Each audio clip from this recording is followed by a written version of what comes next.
और आज का जो हमारा टॉपिक है वो सिंपल हार्मोनिक मोशन के ऊपर है। और इसके ये थोड़ा सा जब 9 से 10th में आते हैं स्टूडेंट्स तो उनको थोड़ा सा मुश्किल लगता है। इस वजह से मैंने इस टॉपिक को चुना है क्योंकि इसको मैं डिटेल में समझाऊंगा और इसके बाद इंशाल्लाह जो है वो आपके लिए बहुत ईजी हो जाएगा। तो सबसे पहले जो आपने बात याद रखनी है वो ये है कि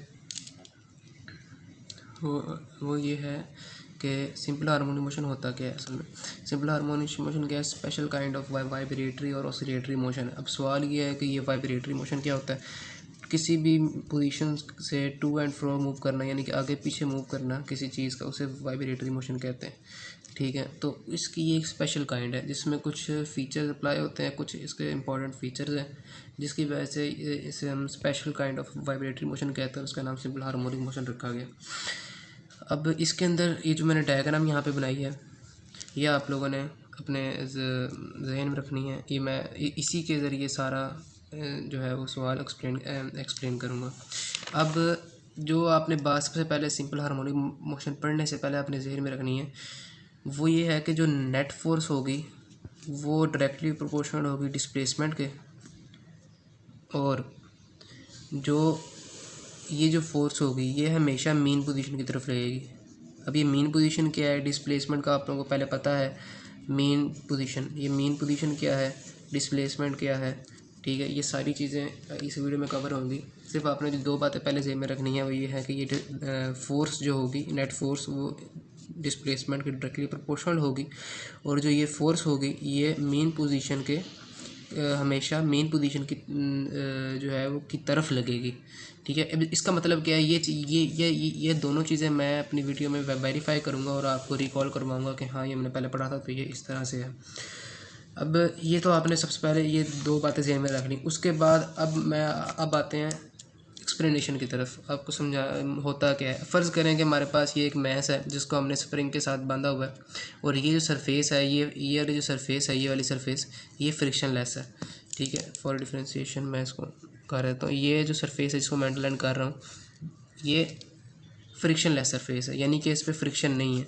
ठीक है, अगर मैं यहाँ पे ये मैस को पकड़ के ए पोजीशन तक लेके जाऊंगा, छोड़ूंगा, तो मैस के ऊपर फ्रिक्शन का कोई असर नहीं होगा। ठीक है, आपने ये एक्सपोज करना है। सबसे पहले आपने जो भी इसके अंदर क्या कहते हैं उसे एक्सप्लेनेशन लिखनी है उसका सबसे पहले आपने ये बात करना है कि हमारे पास एक मैस है जिसको हमने स्प्रिंग के साथ बांधा हुआ है, और वो एक फ्रिक्शन लेस सरफेस के ऊपर है, हॉरिजॉन्टल फ्रिक्शन लेस सरफेस के ऊपर है। उसके बाद आपने ये करना है, उसके बाद ये है कि ये ए क्या है, ये बी क्या है, ये ओ क्या है। ये ओ जो है ये इसकी मीन पोजीशन है। मीन पोजीशन मतलब जहाँ पे वो पहले था। ठीक है, जहाँ पे जो उसकी असल जगह है, जहाँ से उसको स्टार्ट करवाया है, तो ये इसकी मेन पोजीशन है। ये उसकी एक एक्सट्रीम पोजीशन ए है, ये उसकी एक्सट्रीम पोजीशन बी है, यानी कि उसके मैं हद मैंने यहाँ तक खींचा है और जो मैंने उसे छोड़ा है तो वो यहाँ तक हाथ पीछे गया। ठीक है, ये उसकी एक्सट्रीम पोजीशन बी आ गई, एक्सट्रीम पोजीशन ए आ गई, ये ओ उसकी मेन पोजीशन आ गई। इसी तरह ये चीज़ यहाँ पे शो हो रही है, ये चीज़ यहाँ पे शो हो रही है। ये चीज़ तो क्लियर हो गई। ये मैस है, ये स्प्रिंग है, ये हॉरिजॉन्टल फ्रिक्शनलेस सरफेस है, ये भी बात क्लियर होगी। यहाँ पे एफ अभी इस वक्त क्या है, ज़ीरो है, क्योंकि मैंने कोई फोर्स नहीं लगाई, मैस रेस्ट पे है, इसलिए फोर्स क्या है, ज़ीरो आ गई। अगली बात क्या है कि हमने फ़र्ज़ करें ये स्प्रिंग, उसको ये स्प्रिंग जो के साथ जो मैस है इसको हमने खींचा है और इसको हम एक्स डिस्प्लेसमेंट तक लेके गए हैं। एक्स मतलब एक्सट्रीम पोजीशन ए तक। ये देखें, ये मैं इसको अगली बी वाली जो हमारे पास डायग्राम है उसको मैं कहाँ तक ले गया हूँ, ए तक, और इस वक्त क्या डिस्प्लेसमेंट तय हुआ है, एक्स। ठीक है, तो ये बात हमें जहन में आ गई कि ये वाला जो एक्स डिस्प्लेसमेंट है ये तय हुआ है जब हम इसको ए तक लेके गए हैं। अब यहाँ पे लाके मैंने इसे छोड़ा है, तो छोड़ने से क्या होगा आपको भी पता है। स्प्रिंग है, इलास्टिसिटी है, जो हमने इसके ऊपर फोर्स लगाई है, every force has a reaction. तो ये वो फोर्स इसके अंदर स्टोर होगी स्प्रिंग के अंदर, इसी फोर्स के बदले ये पीछे जाएगा, और जब ये पीछे जाएगा तो इस मेन पोजीशन पर रुकना तो इसका पॉसिबल है ही नहीं। क्यों? क्योंकि जब वो यहाँ से यहाँ तक स्पीड में आएगा, जो फोर्स के अंदर स्टोर हो गई थी जब हमने इसे ओ से लेके ए तक किया था, इसको हमने स्ट्रेस किया था, उस फोर्स से ये ए से ओ तक आएगा। ठीक है, ओ तक आने के बाद ये यहाँ पे नहीं रुकेगा। क्यों नहीं रुकेगा? क्योंकि इसने स्पीड गेन कर ली है, इसमें इनर्शिया आ गया है। ठीक है, अपने मोमेंटम को, ये ज़ीरो नहीं हुआ, इसमें मोमेंटम है, मोमेंटम को जारी रखते हुए ये बी तक जाएगा बैक। ये दोबारा बी तक आया। अब जब ये बी तक आया है तो अब दोबारा इसने ओ से डिस्प्लेसमेंट एक्स तय किया। ठीक है। और अब ये दोबारा जब यहाँ पे आएगा तो इसकी फ़ोर्स इसकी जो क्या नाम है फोर्स मोमेंटम है इसका, वो यहाँ पे आके एक्सट्रीम पोजीशन पे आके कम हो जाएगा और दोबारा ये अपने ओ पोजीशन के ऊपर वापस आ जाएगा। अब इन सारी सूरत हाल में फ़ोर्स की डायरेक्शन क्या है? ये मैंने कहा मेन पोजीशन है फ़ोर्स का, मैंने कहा कि हमेशा वो मेन पोजीशन की तरफ लगेगी। जब मैंने इसे ओ से ए तक खींचा तो फोर्स कहाँ लगी थी? मेन पोजीशन की तरफ। ठीक है, फोर्स ये क्या है? ये फोर्स की डायरेक्शन कहाँ जा रही है? ये तो वो है जब मैंने उसे खींचा है, जो फोर्स मैं इसे यहाँ पे खींच के छोड़ा है तो फिर फोर्स कहाँ लग रही थी? ओ की तरफ। मैंने इसे यहाँ से पकड़ा, ए तक ले गया, ए तक ले ला के मैंने इसको छोड़ दिया। अब जो मैं इसको जब मैंने इसको जान लगा के ओ से लेके ए तक लेके आया, तो क्या किया मैंने, इसके अंदर जो फोर्स लगाई वो उसके अंदर स्टोर हो गई है और अब मैं जब छोड़ूंगा तो दोबारा वापस ओ के पास जाएगा। तो फोर्स की डायरेक्शन क्या है? ओ की तरफ है। जब ये बी के पास आया तो फिर फोर्स कहाँ लग रही है? ओ की तरफ लग रही है। तो ये बात साबित हो गई कि फ़ोर्स जो है वो हमेशा मेन पोजीशन की तरफ लगती है। और ये जो फोर्स है, ये जो लग रही है, इसे हम कहते हैं रीस्टोरिंग फोर्स। जिस फोर्स के ज़रिए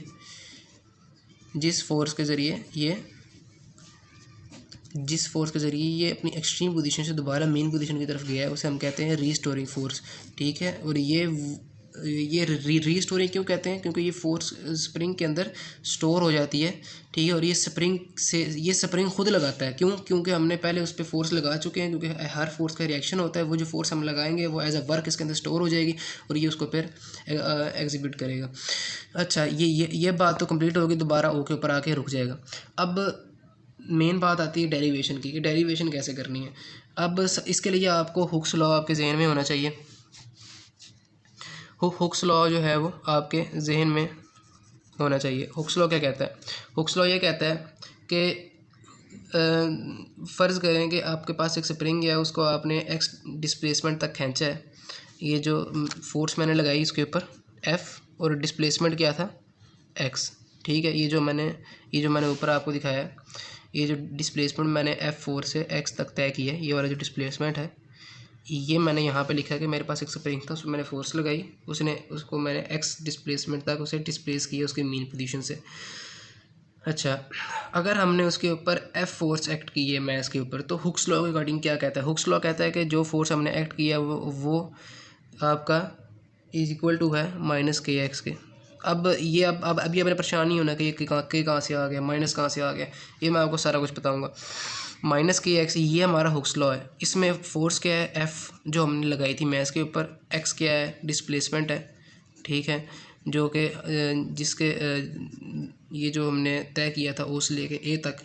अब अगर हम इस एक्स को, अगर हम इस के की वैल्यू निकालें तो के को इधर ले जाएंगे, ये इधर आ जाएगा, तो ये क्या बन जाएगा? Minus F over x. ठीक है। अब ये के क्या है? ये प्रोपोर्शनैलिटी कांस्टेंट है। प्रोपोर्शनैलिटी कांस्टेंट है। अब इसका मकसद क्या है के का? ये किस लिए इस्तेमाल हो रहा है?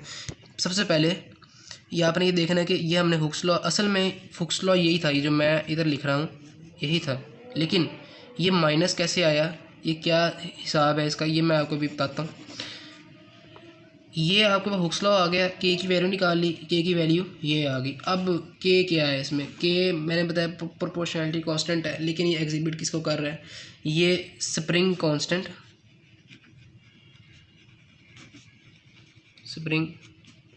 है। और प्रोपोर्शनलिटी कांस्टेंट मैंने क्यों कहा है? क्योंकि ये प्रोपोर्शन की जगह पे आया है, जो प्रोपोर्शन हमने लगाया था ये उसकी जगह पे आया है। ठीक है। अगर मैं इसको ऐसे लिखता हूँ तो मैंने इसको ऐसे लिखा है। ठीक है। ये प्रोपोर्शन की जगह पे आया तो मैंने इसे प्रोपोर्शनलिटी कांस्टेंट कहा है। अब आप ये नहीं मत कंफ्यूज होइएगा, मैंने भी पहले इसको प्रोपोर्शनलिटी कांस्टेंट कहा है तो ये स्प्रिंग कांस्टेंट क्यों कह रहा हूँ? अब प्रोपोर्शनलिटी कांस्टेंट एक कॉमन है और स्प्रिंग कांस्टेंट एक स्पेसिफिक चीज़ है। ठीक है। अब जो भी के है, जो भी वैल्यू आप प्रोपोर्शन की जगह लगाते हैं उसे प्रोपोर्शनलिटी कांस्टेंट कहते हैं।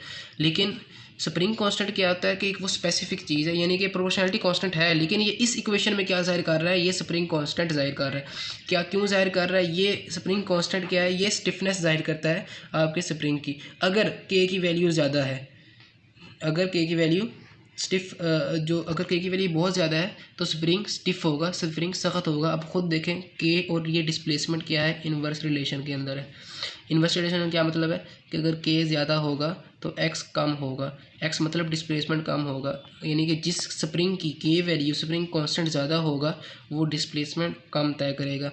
अगर कम तय करेगा तो इसका मतलब क्या है, स्प्रिंग सख्त है, वो खुलता नहीं है ज़्यादा। तो इस वजह से जिस के की वैल्यू ज़्यादा होगी स्प्रिंग स्टिफ होगा, के की वैल्यू कम होगी स्प्रिंग जो है उसकी स्टिफनेस कम हो जाएगी।